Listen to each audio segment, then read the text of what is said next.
नमस्कार मंडळी, आज आपण बनवणार आहोत एकदम रेस्टॉरंट स्टाईल पनीर मसाला, तेही आपल्या घरी. चला तर मग अजिबात वेळ न घालवता सुरुवात करूया. आहा, जरा डोळ्यासमोर आणा. गरमागरम मसालेदार पनीर मसाला आणि त्याच्यासोबत लुसलुशीत बटर नान किंवा गरमागरम जीरा राईस. वाह, तोंडाला पाणी सुटलं ना? बरोबर, हीच जादू, हीच चव आता आपण आपल्या किचनमध्ये आणणार आहोत. तर कुठल्याही भारी डिशचा पाया काय असतो? बरोबर, तिचं साहित्य. आपण काय करूया, हे साहित्य वेगवेगळ्या भागांमध्ये बघूया, म्हणजे सगळं एकदम सोपं होऊन जाईल. बरं, तर हे बघा, हे आहे आपलं मूळ सामान. पनीर हे तर आपल्या भाजीचा हिरो आहे.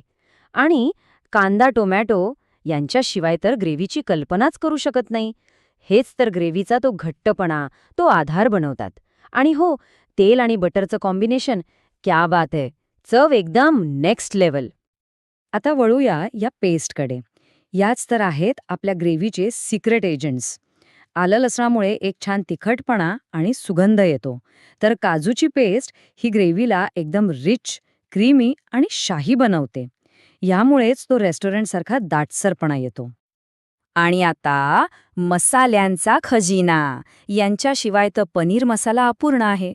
हळदीने मस्त पिवळा रंग येतो, लाल तिखट झणझणीतपणा आणतं आणि धणे जिरे पावडर एक वेगळीच चव देते. आणि गरम मसाला आणि कसुरी मेथी, आहाहा, यांचा जो सुगंध सुटतो ना, बस तोच तर या भाजीचा जीव आहे. चला तर मग, सगळी तयारी झालेली आहे. आता वेळ आहे ॲक्शनची. वळूया थेट कृतीकडे आणि बघूया ही सगळी चव एकत्र कशी येते. पण थांबा, कृती सुरू करण्याआधी एक एकदम भारी प्रो टिप. बऱ्याचदा पनीर शिजल्यावर रबरासारखं किंवा चिवट होतं, बरोबर?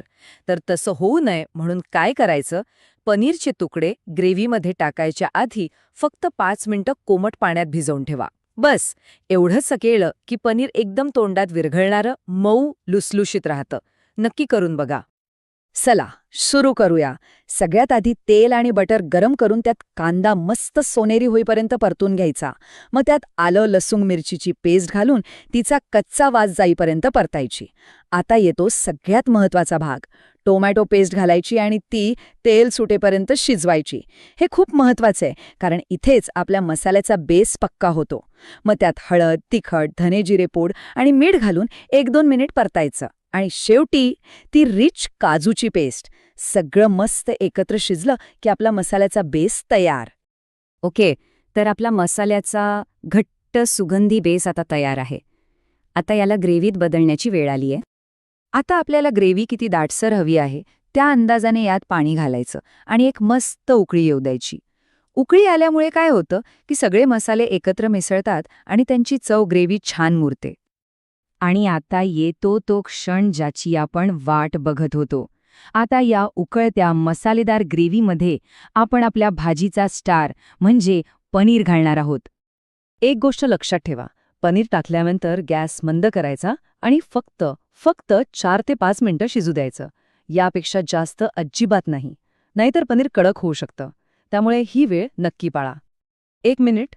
रेस्टॉरंटमधल्या पनीर मसाल्यात एक हलकीशी गोडसर चव असते, ती जाणवलीये का कधी? ती चव आपल्याला हवी असेल तर काय करायचं? चला बघूया. तर बघा, इथे आपण आपल्या आवडीनुसार चव बदलू शकतो. जर ती रेस्टॉरंटसारखी रिच, थोडी गोडसर ग्रेव्ही हवी असेल तर मसाल्यांसोबत अर्धा चमचा साखर आणि शेवटी 2 चमचे फ्रेश क्रीम घाला. पण जर तुम्हाला एकदम क्लासिक, तिखट, मसालेदार चव आवडत असेल तर साखर आणि क्रीम दोन्ही नाही घातलं तरी चालेल. चॉईस आपला आहे. आता येतो फायनल टच. भाजी जवळजवळ तयार आहे.